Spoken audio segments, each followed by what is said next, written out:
ഇത്രയും സമയം ഇവിടെ ഇരുന്ന് ഞാനും നിങ്ങളും സ്ക്രീനിൽ കണ്ട ഈ രംഗം ഞാൻ തെളിച്ചു പറയുന്നു, എൻ്റെ ജീവിതത്തിൽ ആദ്യത്തെ ഒരു അനുഭവമാണ്. മനസ്സ് കെട്ടിയിട്ടിടത്ത് ദുഃഖപൂർവം അത് മനസ്സിൽ നെഞ്ചിലേറ്റി ഈ നിശബ്ദമായി ഈ സമയമത്രയും ഞാനും നിങ്ങളും ഇവിടെ ഇരുന്ന് അത് കാണുകയും അത് കേൾക്കുകയും ഒക്കെ ചെയ്ത ഒരു അനുഭവം വളരെ വളരെ വളരെ വളരെ വികാരപരമാണ്. നമുക്ക് നഷ്ടപ്പെട്ടത്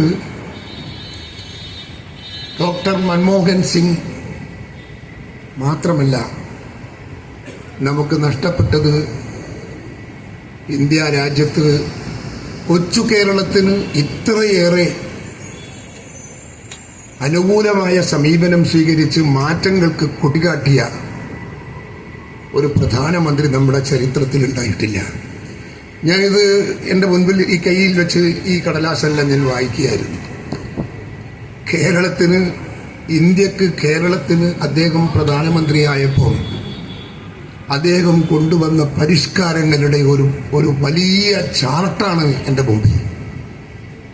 തൊടാത്ത മേഖലയില്ല, തൊട്ടുപോകാത്ത ഒരിടമില്ല. എല്ലാ ഇടങ്ങളിലും കൈവച്ച് എല്ലാ ഇടങ്ങളിലും പ്രശ്നങ്ങൾ കൈകാര്യം ചെയ്ത് ഈ നാടിനെ നാടാക്കി മാറ്റാൻ ശ്രമിച്ച പ്രിയങ്കരനായ മൻമോഹൻ സിംഗ് ജി നമ്മെ വിട്ടുപിരിഞ്ഞിരിക്കുന്നു. ഇത്രമാത്രം എളിമയുള്ള ഒരു പ്രധാനമന്ത്രിയെ ഞാൻ ഇതുവരെ കണ്ടിട്ടില്ല. പാർലമെന്റ് അംഗമായി ഞാനിപ്പോൾ 2-3 തവണയായി.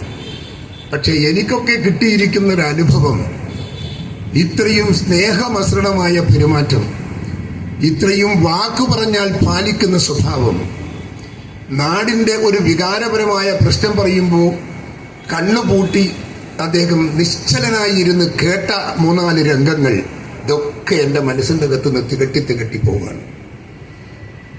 ഒരു കാര്യം ചോദിച്ചതും തരാതിരുന്നിട്ടില്ല. ഒരു ഭരണാധികാരിക്ക് ഇത്രയൊക്കെ കാര്യങ്ങൾ ചെയ്യാൻ സാധിക്കുമോ എന്ന് ഞാൻ ശങ്കിക്കുകയായിരുന്നു ഇത് വായിച്ചിട്ട്. തൊടാത്ത ഒരു മേഖലയില്ല, കോടാനുകോടികൾ വാരിക്കോരി ചെലവഴിച്ച ഒരു ഭരണ സംവിധാനം, ഒരു കാലഘട്ടം. ഒരു പ്രധാനമന്ത്രിയുടെ കാലഘട്ടത്തിലും ഈ സാമ്പത്തികമായ ഉത്തരവാദിത്വം ഏറ്റെടുത്തുകൊണ്ട് നാടിന്റെ മാറ്റം, വിദ്യാഭ്യാസം മുതൽ വ്യവസായം മുതൽ കുടുംബ ഐക്യം മുതൽ എല്ലാറ്റിനും കൈ തൊട്ടു പോകാത്ത ഒരു വേദി ഈ ഇദ്ദേഹത്തിന്റെ മുൻപിൽ ബാക്കി വെച്ചിട്ടില്ല എന്നതാണ് സത്യം. നഷ്ടപ്പെട്ടത് നഷ്ടപ്പെട്ടു. ഇനി ഒരു പുതിയ മൻമോഹൻ സിംഗ് നമുക്ക് കിട്ടുമോ എന്ന് നമുക്ക് പ്രാർത്ഥിക്കാം. കേരളത്തിന്റെ വികാസം, കേരളത്തിന്റെ സാമ്പത്തിക സ്രോതസ്, നമ്മൾ ഇന്നലെ വരെ പ്രതീക്ഷിക്കാത്ത ഒരുപാട് പ്രശ്നങ്ങളും പദ്ധതികളും കൊച്ചു കേരളത്തിന് നൽകാനും അത് നിഷ്കർഷതയോടുകൂടി നടത്താനും അദ്ദേഹം കാണിച്ച ജാഗ്രത, അതൊക്കെ നമുക്കൊരു പുതിയ അനുഭവമാണ്.